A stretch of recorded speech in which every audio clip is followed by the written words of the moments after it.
They've promised Jet A1 fuel that's for airlines or for airplanes, and they've promised some of these things. So 2024 may look like a good year. I don't know. We're yet to see it function optimally. Yes, we've seen all of the visuals, but Nigerians have become so skeptical due to promises made by previous leaders. So we're waiting to see these refineries function optimally. Some people have argued that it's not a rehabilitation that went on at the Port Harcourt refinery. It was actually reconstruction, because a lot of things were refitted, were changed and reconstructed to meet modern realities. I hope that is the case. We've seen some notable stakeholders in the petroleum sector speak about it, like as noted on just give me a minute to check my notes. I had some notes written down. Where is it now? Just as noted on Channels TV website, there is the caption, Port Harcourt refinery, where is it now? Recommences operation. There is that caption there on Channels TV website. After years of shutdown, it recommences operation. There is also the caption, Port Harcourt refinery undergoing test run, ex-8-man chair, and you can find that on Daily Trust. So a lot of news platforms have this conversation on, and people are talking about it. But what are you saying? What is on your mind? How do you think this will affect your planning for 2024? Do you see this affecting the price of petrol? And if it does, by extension, the price or the cost of living, the price of living, do you see that changing as well and becoming favorable to the common man, which is you and I? But let's move on now to the next story. It does not have to do with economics. It has everything to do with politics. And of course, you must have heard about it. It made the trend this morning, and maybe that's why it's part of our big story. There are reports. There are reports that one of the lawmaker who cross-carpeted, who moved from the PDP to the APC, has come out to say he's never going, okay, not maybe never is me what they call exaggerating, but he's not going to go back to the PDP. He said that he and his colleagues who moved are looking at ensuring that they key into the President Bola Ahmed Tinubu agenda or plan for Nigeria, and they say he's got some good plans.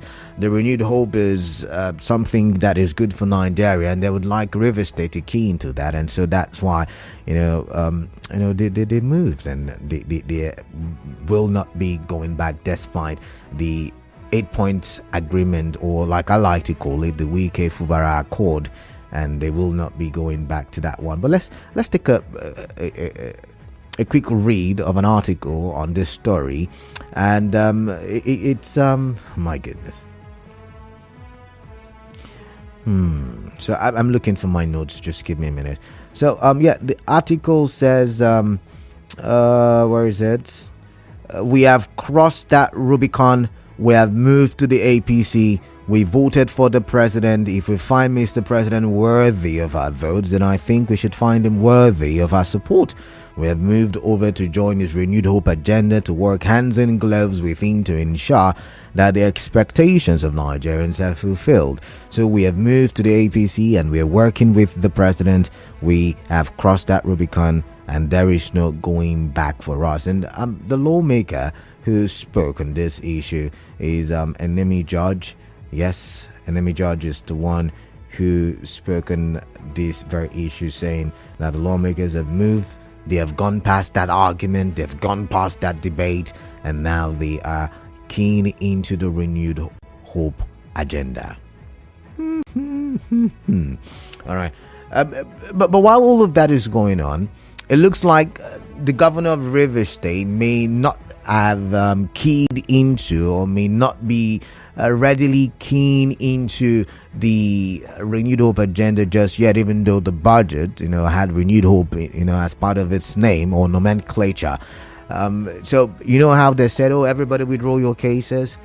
A matter did pop up in courts. There was some sitting in the court, and I hear, according to reports, that the lawyer representing the governor, Governor Fubara, said he has not received any instruction to withdraw the case. Meanwhile, the opposition, in that case, of course, which is the lawyer representing the 27 embattled lawmakers, withdrew their case, saying that their client, the lawyer said his client has asked him to withdraw the case. So it's really getting interesting in River State. Really interesting. What do you make of it? Do you think the governor should withdraw, even if it's an anti-impeachment suit that was filed there?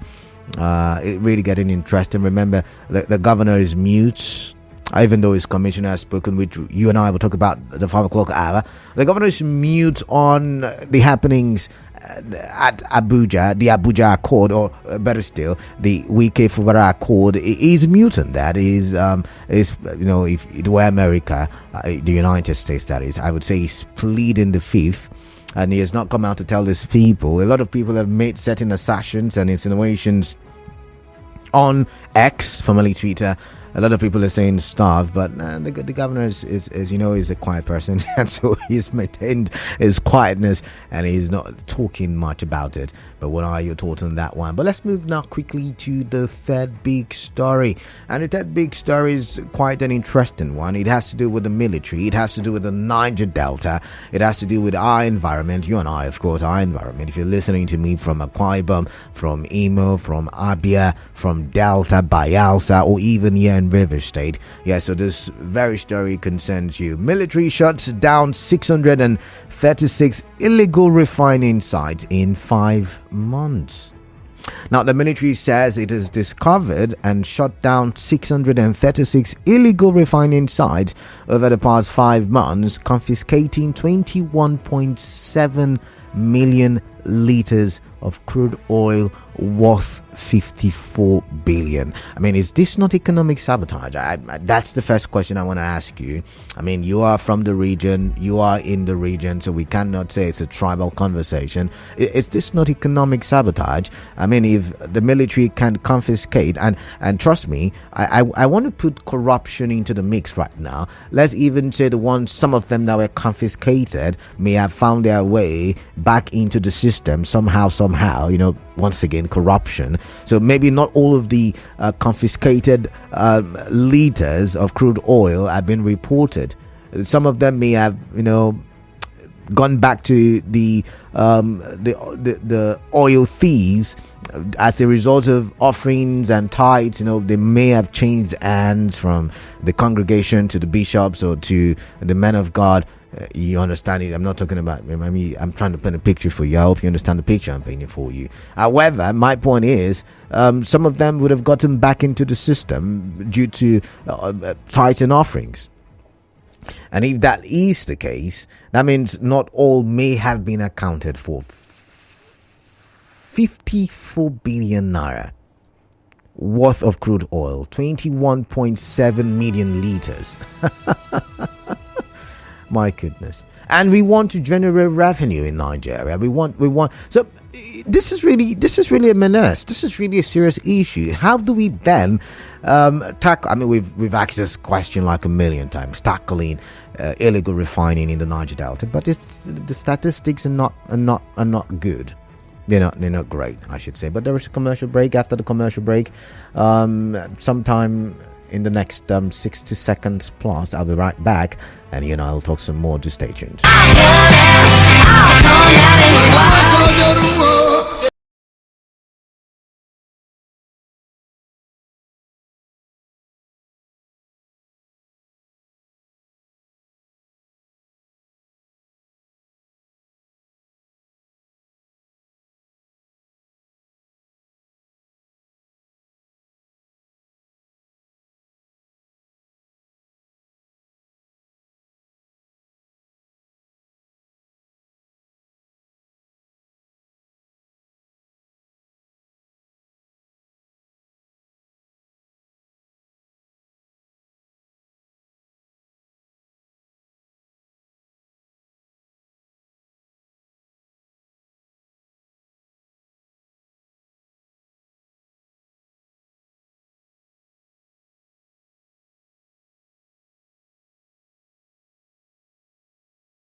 Okay, welcome back. 27 minutes gone past the hour of 3. I was just telling you a story about the military's activities against illegal refiners in the Niger Delta. And of course, they say they have shut down 636 illegal refining sites in the past 5 months or more in the region. Now, these statistics were gathered from military press releases detailing operations against oil thieves between August 3 and December 1.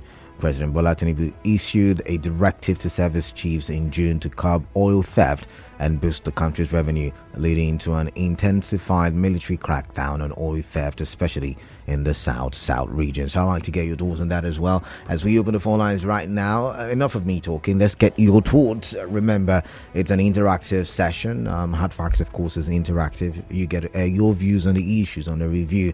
And the call numbers are 0817 923 0002 and 0817 923 0003.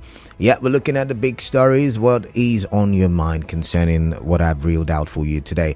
For WhatsApp,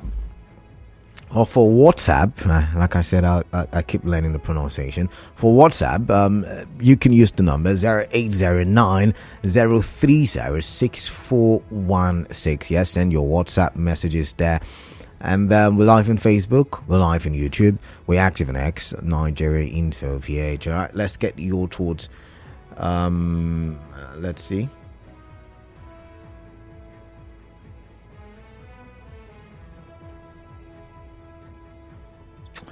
Okay, this is good afternoon, the compliment of the season. Okay, Patrick, what do you need the email for? Okay.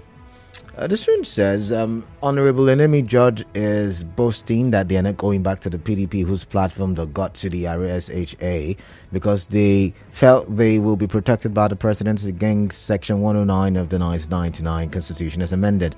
This is happening because there is no rule of law in Nigeria and the judiciary is also corrupt. Best in Port Harcourt. All right, let's get to George, who's calling from MOI. George, welcome. What is on your mind? Let's get to here. Thank you for having me. All right, George. Yes, I want to talk about the NFA George Will saying that they are not going back to NFA George PDP. George, you got the name. You got the name wrong. Hello? You got the name wrong. NFA George Will is the is it the president or chairman of civil society organizations in River State? Okay, sorry. Enemy George. Enemy George. Okay. All right. Okay, saying that they are not going back to PDP, that they want to keep into the president Tinubu's renew agenda. I want to say that he is speaking based on as a politician, and he's not speaking based on the masses. If he was elected at the platform of PDP, and the constitution of PDP have already said it all, and the legal luminary we have, Falana have told them that they did not consult a good counsel before they defected, that the INEC should also do the needful for them to make sure that there will be a rerun election in River State. Whatever thing they are saying it because they are keen into their Abuja man who is pushing them from one place to another. And they should understand that what they call honorable men. Honorable men are people with reputable character. Right. Honorable men are people who are used honorable in the society. Right. They should be able to make a decision on themselves. Not one man telling them, caging them as if they are just like a slave. For me, their seat is being vacated. Their seats have been vacated. And the INEC should do the needful. All right. That is my take there. Thank you. All right. Thank you very much, George. I think I'm tired of explaining this already. I've said the court will not just jump in on something, or INEC will not just jump in on something. It would have to have some kind of communication with the lawmakers who did not defect, so to say. Leka Barry from Thai, I couldn't get through to you, but I've got Fine Mind from Elime. Fine Mind, welcome. What is on your mind? Please tell me. Canada, good afternoon to you. Yeah, good afternoon. The refinery, first of all, is not something we should be celebrating about. Oh, really? Yes, because I don't think they are actually looking to the stage where we should celebrate. You don't think they're going to? I didn't get that part. Sorry. Kalata, that is just a show. Okay, a show. It is just a show. Until we start rolling out fuel, petrol at need, and it affects the price of petrol in Nigeria. That is when we are supposed to celebrate. And of course, how can I celebrate you for doing what you elected to do? Those things are not things that we really need to be discussed. It's a shame. No. Fine mind. Let me pause you now. Nobody talked about celebration on the show. I said, how will this impact? I mean, if these are true stories, the refineries, both Dangote's and the old Port Harcourt refinery, how will this impact the economic year 2024? The number. All right. The number of liters that we are able to consume in a day. Nigerians consume a lot. Okay. So I don't think it's even up to 30% of what we consume. So I don't see anything changing in the nearest future. Because to me, that is just a show to make Nigerians believe that they are actually fulfilling what they promised. Okay. The fact that those lights were put on doesn't mean that the refinery started working. Okay. When they start doling out fuel, it affects the economy directly. That is when I'm supposed to celebrate. On the woman that came out to say that they left because they want to, key into the renewed hope agenda of the president. I want to ask them, are they actually working for the president or are they working for the people of Rivers State? You see, this impunity that we carry out in Nigerian politics will end one day. All right. The impunity with which we carry out politics. See, you cannot leave your political party that is not fragmented. That is not fragmented. There is no polarization here. In your party, you left that party to another party because you feel that the power of the president is greater than the power of the law. But I want them to understand one thing. The settlement that they feel that has brought peace will not bring peace because any settlement, any resolution that is not based on justice cannot stand. All right. The president was ambushed and intimidated. The governor was ambushed and intimidated. But I mean, you must have heard. You fine mind. We're having a conversation. You must have heard the words of the commissioner, where he said nobody intimidated anybody, and that the governor will stand by his words. No problem. Let's assume that is the case, but we know the truth. All right. What I said is just the truth. All right. There can never be peace. There can never be any resolution. What if there is? What if there is? It is not based on the constitution and it's not based on justice. Okay. It will not stand. All right then. Let them not celebrate yet. All right then. Because it will not stand. Fine, man. Thank you. I've got to go. The governor that was elected, how we need to lead the state. Okay. Which of them would have accepted? Anyone was a governor, would he have accepted? All right. Like I said, what if it stands? I believe that the governor is just scared of. What if? Anyways, thank you, Fine Mind. Fine Mind, thank you very much. Moving on. God's Power from Radio Estate. Welcome. What is on your mind, please? I'm talking of respect of the House of Assembly member who is posting of whatever. Defecting from APC, from PDP to APC, that is not coming back to PDP. Nobody in Rivers is begging them to come back. They've gone and they've gone forever. It's just that the judiciary system should wake up to the occasion to straighten things in this country because all eyes are on them to do the needful.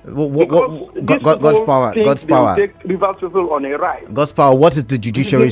What is the judiciary supposed to do? No. If the people that defected from PDP to APC don't know the constitution, I think it is the position of the judiciary to interpret the constitution. But don't you think your God's power waits now? Don't you think you're being unfair because there is about 2 Supreme Court judgments on this very issue interpreting it already? So that's why I'm asking you, because my job is to navigate what we see on the show. So when you call the judiciary, are you aware of the fact that there are Supreme Court judgments on this very issue?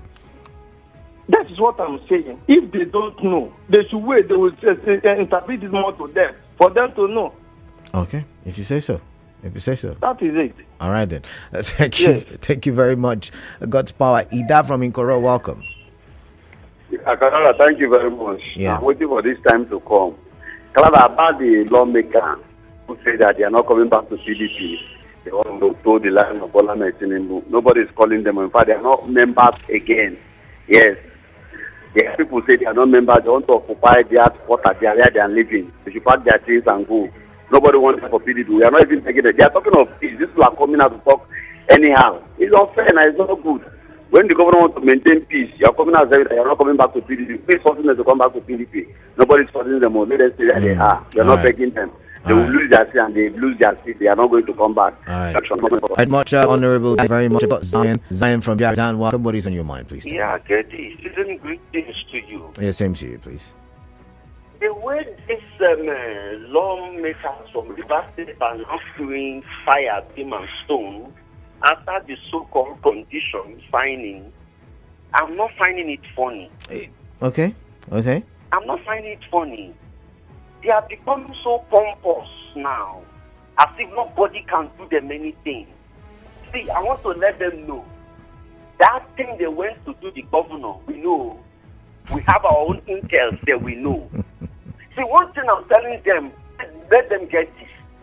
President Tinubu is not the owner of Nigeria. He's just a president for a period. And this president, under his watch, violated the constitution. NPA have not spoken. NJC have not spoken. Even the Senate have not spoken. Canada. So tell me now, let's have a conversation. How has the president violated the constitution? Can you tell me? What does Section 109?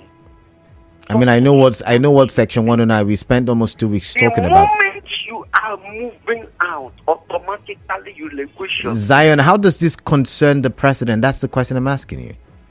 Did you see the president's name on any document? Did you see the president's name anywhere? Under his watch. Under his watch. And what they stated that they went to see Mr. President. Okay. That is the testament. All right. This is an exhibit tendered in court. All right. They said they went to see Mr. President. And Section 109 was also a part of the. They say sign agreement. They went to sign agreement too. They went to sign a condition. Did the president sign? Was the president a witness? I mean, you keep calling the president. They said they went to see the president. There are audio tapes. You're not still getting my point. Is it the president who signed? You're blaming the president. Legally, can you hold the? Can you? This is not the matter of he signed or not. Okay. This is he is present. Okay. It's an addendum. It's part of this matter. Okay. He must not sign. All right. He was there. He read the conditions, and he asked them to go. No, now, see, I want to call on these 29 former House members. If they think Mr. President's voice is on or is a no, all right, we will still mobilize the constituents and we will test this in court. All right, then. And I want to call on the governor, Fubara. I beg you, people sacrifice their life for you. People died, not one, not two, for you. Because you are a man of integrity. Don't abandon their families. All right, then. All right, thank you, Zion. I'm still in prison. Go and get them out of prison before you can assent to that condition. All right, Zion, thank you very much. I've got to move on now. I've got Godspar from HA. Godspar, welcome. What is on your mind? Please tell me. Good afternoon, Kalada. Yeah, good afternoon to you. Yes. I think we have constitution in Nigeria. We do. I think we are operating under constitution. Yes, we are. We are battling and battling. What the constitution says should be sacrosanct, and that's what we are going to follow. It's not by pride of speaking or speaking. If the constitution says that if you relinquish your power to change, you have relinquished your seat, they should follow it to the protocol. All right. It's not by the one I say I'm not going back, I'm going back, I'm not going back. There were people who changed from their party to another party, like our brother Governor Chibika Nechi. He changed from PDP to APC. When he changed, I think he still maintains governor under PDP. But I don't know what concern is saying now. If you are relinquishing, let them know. If I'm not relinquishing, let them know. Nobody is owner of the country. Right. So we have a constitution that we interpret. Not something possible to say, I'm not going, as if you can go with on your own power. That's constitution guiding everything. I get what I'm saying. Yeah, I do. Yes, and again, governor didn't withdraw his suit. What they said that all matters should be withdrawn. Understand? It's legitimate on him, so he's going to withdraw that case at Ishobo High Court. Since they've withdrawn the impeachment notice, he has to withdraw. So it's part of the sacrifice he's making for the state. That's the stop because Tinubu, this one, he has done his own and this one. Let the constitution interpret it very well. Let them know if it is a working condition and constitution or not.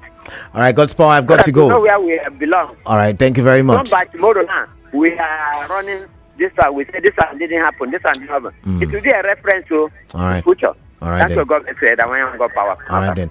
I've got an anonymous caller from Ngbogba. Welcome. What's on your mind? Please tell me. Good afternoon. Yeah, good afternoon to you. Yes.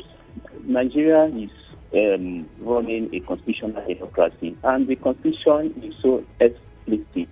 Even though I'm not a lawyer, as a layman, at least I've gone through that section of the constitution, and I have understanding to it.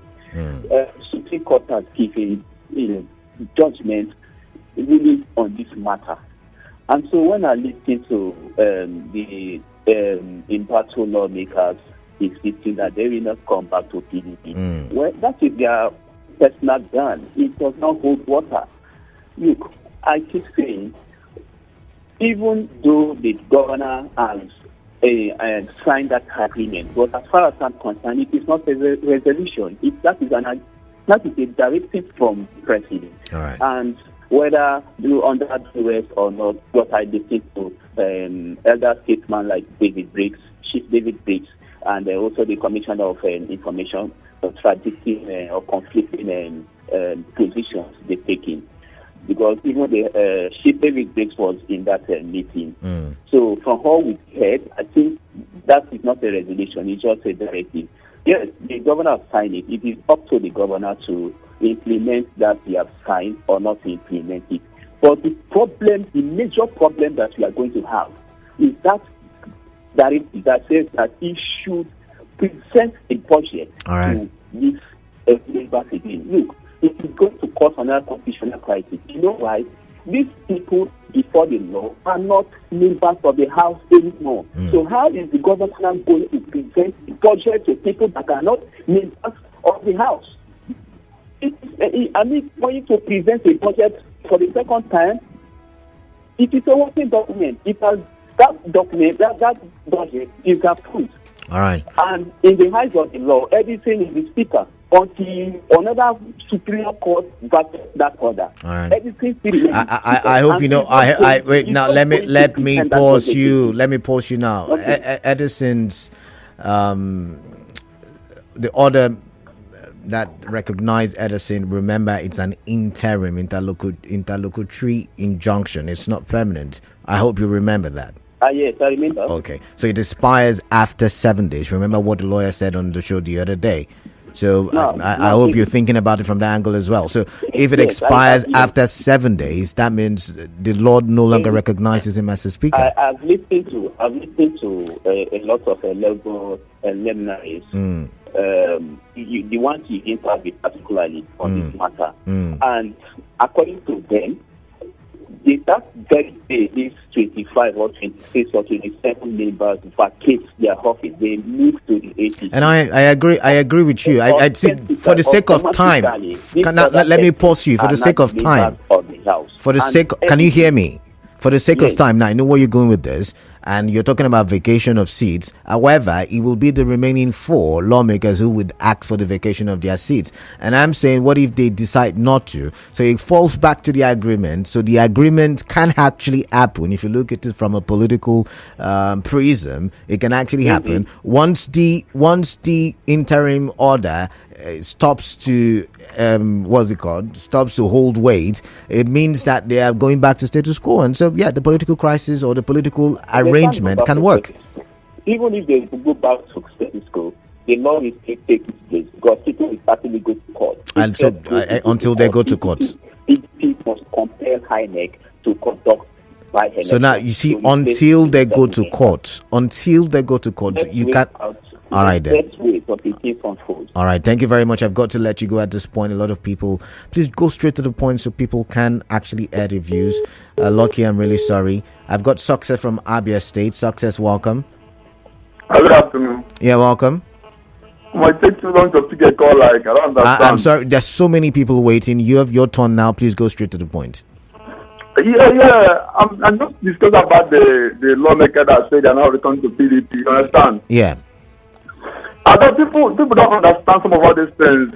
These guys, their body language, even the governor, they're not standing on their way. So they're shaking. As in that they're not standing. You cannot support them. I think they're going to do the will of the people. All right. These guys, I don't know if they're afraid or they are political figurehead. Even the governor, he's just shaking. They cannot be a man and stand on their ground. That's what I'm just thinking. Okay. All right. Yes, now, because of, I'm not seeing the man making a statement to say they're going to defend democracy. I don't think they're going to do the man from Abuja, the will of the man in Abuja. If as an agreement, it's going to be a toy in the hand of the former governor. I'm telling you. All right. Thank you very much. But it's not fair. If you want to be a governor, you have to be on your ground, stand on your ground, do the will of the people. All right. Not someone will be stay somewhere directing you, giving you an order. Don't attend this meeting, go to this side. Come on, it's not fair now. All right, Success from Abia State. I would have to let you go, but thank you very much for calling in. Let's look at some messages on Facebook. And let's start with Matalayi Osaro. He says, good afternoon, Canada. I know your name. You're texting from Eleme, all right? The news about Port Harcourt refinery producing, it's not true. I am from Alessa, Eleme, where Port Harcourt refinery is situated. If it starts producing, I will know. But for now, the information is propaganda. Nobody said it's producing. Test running. That's what is happening. That's what we said. So I'm wondering where you got your production news. I don't get it. All right, this one says this is from, the messages keep pouring in, so it keeps shifting. Ayinda Didia says, you keep talking about nobody forced the governor to sign. Have you also heard about Briggs' account and what transpired during the meeting? Sim was forced. He was forced. So which should I go with? David Briggs, who is not part of the government, and the Commissioner for Information, who is part of the government? I'm wondering, because the Commissioner for Information was also there. Think about it. Akikwe Lebari says, my dear brother, the Constitution is more than any individual. Is it possible to change the hands on the clock? No, it's not. But you would have to defend the Constitution as a citizen, I guess. Naomi Beritam says, good afternoon, Mr. Kalada. The Port Harcourt refinery on the test run today. It is long overdue. I pray that the refinery work up to full capacity and until it affects the cost of living, that will be beneficial to the poor masses. We are watching. Enemy Judge, one of the defected lawmakers in Rivers State House of Assembly, saying he and his colleagues are not going back to the PDP. Enemy Judge should know that even the PDP have rejected them, so they should start preparing for a fresh election because they are now former lawmakers at in the sight of the law. Okay. Ogu Ojon Justice says, Canada, whose person's office was used to wade into the conflicts? Whose person's name was used to have resolved the political crisis in Rivers State? Please stop defending Tinubu.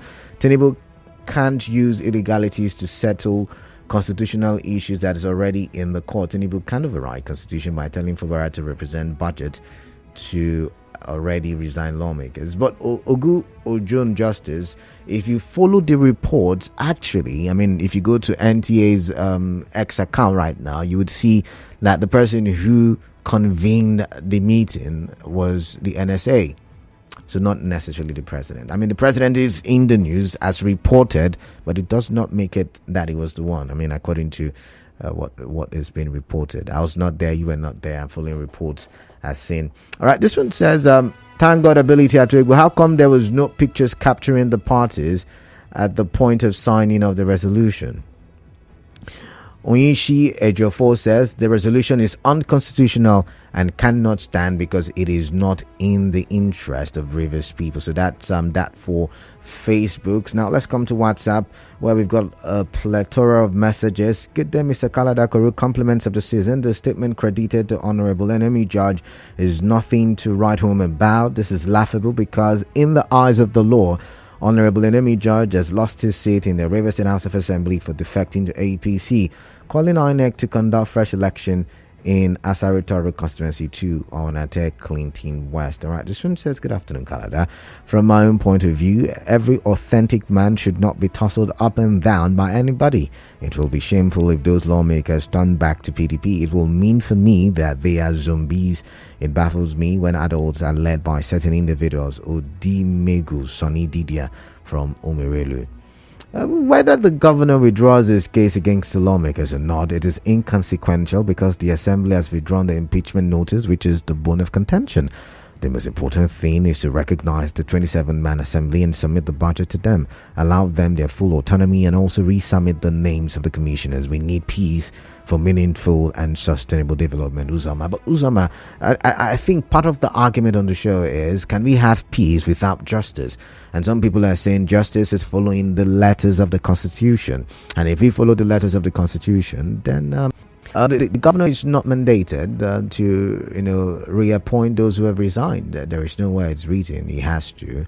The governor is also not mandated to resubmit the budget, because if there was actually a court order recognizing Edison Eye, then the budget has been legally and properly passed. So these are some of the arguments. And of course there is the 27 defectors who some people argue, according to the letters of the Constitution, have defected their seat. But I mean, it's left for the parties to take it to court and let the court decide whether there has been a breach of the Constitution. And that's where I think a lot of us are not waiting to get to. A lot of us are already making decisions on behalf of. I mean, when there are arguments like this, the court will settle it when the matters get to court. So then the court will decide whether there is some kind of division or not. It is the court that will tell. And until then, I mean, we're just making assumptions and insinuations and opinions and all of that stuff.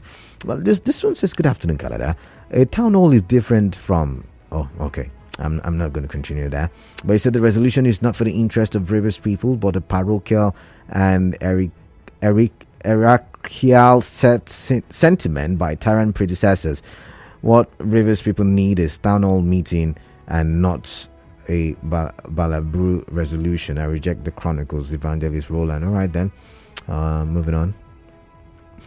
He and his colleagues instituted the suit that banned Ameule and co-hosts from parading as assembly members. Why was he not invited to the part to be part of the settlement at Abuja? If George Will and 25 others are interested in supporting and working with Tinubu, why didn't they contest for National Assembly instead of State Assembly? I think a year and 3 others remain only Rivers Assembly members as long as the suit subsists. Victor from Egbema. Probably have a point. Based on the lawmaker's decision, the next plot is to remove the governor in the Supreme Court. Conspiracy theories now flying. Let's see. This one says, man of the people, greetings. How come there were no pictures? I think I've read that one, so skipping that message. Let's see. This one says, Canada, you see that refinery fire? No time to congratulate yet. We have seen the launching of Rice Pyramid, the national carrier in this country. Where is that airplane that was decorated with the national color? Despite the flared gas fire that we are seeing there, let's see crude refined first, because what APC cannot do does not exist. And that is from John Peters. This one says, we all know that and is a conjunction. It is an important part of any statement, but the Supreme Court said otherwise, and we are still a nation, so nothing will come out of it, Maxwell. All right, okay. Finally, I'm going to go back to the phone lines now. This one says, good afternoon, Canada. I'm surprised at the way several persons are making reference to Section 109 of the Constitution, and unfortunately, even supposed senior lawyers have entered the fray without really knowing the chronological account of the events that has played out in Rivers State. As of today, there are 4 court orders relating to the Rivers crisis coming from courts of equal powers. Edison Eye first took the case to the Federal High Court, Port Harcourt, and he claimed to have gotten an order for parties to maintain the status quo. And nobody is asking the important question, why did the same Edison Eye once went for forum shopping at the State High Court when he has an order for a status quo antebellum from Ibiba. All right, so many messages. I've got to step on the brakes right now. I'll take one more call and then we'll go in for the news update. And when I come back, we'll look at international politics. And for the first time in a long time, we'll go international. And there's a reason for that, I tell you. But let's go back to the phone line, 0817-923-0002 and 0817-923-0003. What is on your mind? I'd like to hear from you. I'd like to get your thoughts. You're listening to Hard Facts on 92.3 Nigeria Info, and this segment is the segment for the big stories, and we're looking at the big three. All right, let's go back to the phone lines and let's see who I have there. I've got Good Luck, and Good Luck is calling from Andoni. Okay. Good Luck, welcome. What is on your mind? Please tell me. Kalada, good afternoon. Yeah, good afternoon to you, Good Luck. I want to talk about the refinery. Okay, I'm listening. And are going test running. All right. Please, that is not what we want to hear. Okay. All I want to hear is the billions of liters of petrol that the refinery will be producing on daily basis. No matter the percentage, it will go a long way to help in solving the problem we are facing right now, because they said the journey of 1,000 miles begins with just a step. So all I want to hear is the refinery have started making production, not about test running. But good luck. They gave you a time frame. The time frame is not yet. We're not yet at the time frame or the time limit. They say the ending of December, so they are test running. So maybe at the ending of December we can have this conversation. Don't you think so? We can then ask them, why have you not produced? This time frame we're talking about the short-ended. So I want that to do this account. Okay. Well, let us wait to see. All right then. All right, thank but you. They shouldn't come to deceive us with those things that just come for hypertension. All right then. Thank you. All right, thank you very much. They shouldn't deceive us, he said. Remember, I asked you if it's something that Nigerians will believe in. I mean, there's so much skepticism in the Nigerian society due to the activities of past leaders. But I've got to go for the meantime. The business news is up next. After the business news, I will come back in with a colleague of mine from our Lagos branch, and we will talk some more about issues, this time global issues. So do stay tuned.